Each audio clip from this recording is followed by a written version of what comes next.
ആഞ്ഞിടിഞ്ഞു വീണ മണ്ണിനടിയിൽ ഒരു വണ്ടി പോയെന്നും അതിന്റെ GPS ലൊക്കേഷൻ ഉണ്ടെന്നും അർജുന്റെ ഫോൺ ബെല്ലടിച്ചതാണെന്നും ആ ലോറിയുടെ മനാഫും ബന്ധുക്കളും വാവിട്ട് കരഞ്ഞതാണ് ആ ഗോൾഡൻ മണിക്കൂറുകളിൽ.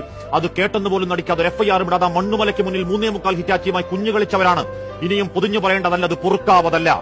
ആ കോഴിക്കോട്ടെ ഒരു വീടിന്റെ വേദന നാടിന്റെ വേദനയാകുമ്പോഴാണ് രാഷ്ട്രീയ നേതൃത്വം ഇടപെട്ടപ്പോൾ മാത്രമാണ് ആ കല്ലിന് കാറ്റുപിടിച്ച സംവിധാനം അനക്കം വെച്ചത്. ഇന്നലെ ഉച്ചയ്ക്കാണ്. അപ്പോഴാ പ്രാണൻ മണ്ണിനടിയിൽപ്പെട്ട് മണിക്കൂറുകൾ 75. വൈകിയാണെങ്കിലും രക്ഷാപ്രവർത്തനം സജ്ജമായല്ലോ ദൈവമേ എന്ന് നെടുവേർപ്പിട്ടവർക്ക് മുന്നിൽ രാത്രി 9 ആകുമ്പോഴേക്കും ഉത്തര കന്നഡ സംവിധാനങ്ങൾ സർക്കാർ ജോലി കണക്കെ തെരച്ചിൽ നിർത്തി കടയും പൂട്ടി വീട്ടിൽ പോയിട്ട് റഡാർ സംവിധാനം തെരയാൻ തുടങ്ങിയത് 5-ാം നാൾ ഇന്ന് രാവിലെ 10:30. നമ്മുടെ ഒരു കൂടപ്പിറപ്പ് മണ്ണിനടിയിൽപ്പെട്ട് രാപ്പകൽക്കിപ്പുറവും ഒരു സൂചനയും കിട്ടുന്നില്ലെങ്കിൽ കേന്ദ്ര കർണാടക സർക്കാരുകൾ നെഞ്ചിൽ കൈവച്ചെന്ന് പറയണം. ആ ഗംഗാവലി പുഴയോരത്ത് കാണാമറയത്ത് പ്രാണപ്രതീക്ഷയിൽ പാവം പിടിച്ച അർജുൻ അല്ലായിരുന്നുവെങ്കിൽ, ഏതെങ്കിലും ഒരു മന്ത്രിപുത്രനോ അവന്റെ ആഡംബരക്കാരോ ആയിരുന്നെങ്കിൽ സംവിധാനങ്ങളെ ഇതാകുമായിരുന്നോ നിങ്ങളുടെ നിലപാട്? പെരുമഴയൊന്നും നനഞ്ഞ മണ്ണൊന്നും സാങ്കേതികത ഞങ്ങളോട് പറയല്ലേ.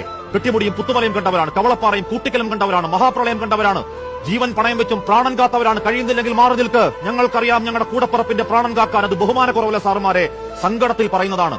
ചെറിയ പ്രായത്തിൽ പെയിന്റ് പണിയിൽ തുടങ്ങി അച്ഛന്റെ പ്രാരാബ്ദം ഏറ്റെടുത്തവനാണ്. സഹോദരനെ പഠിപ്പിച്ച് ബാങ്ക് ജോലി വാങ്ങിക്കൊടുത്തവനാണ്. സഹോദരിമാരെ പഠിപ്പിച്ചവനാണ്. വീടിന്റെ നട്ടെല്ലാണ്. ഏതു മണ്ണാഴത്തിലാണെങ്കിലും അമ്മയും നാടും കാത്തിരിപ്പാണ്. അർജുനെ തീയിൽ കുരുത്തവനെ കരുത്തോടെ കയറിവാ.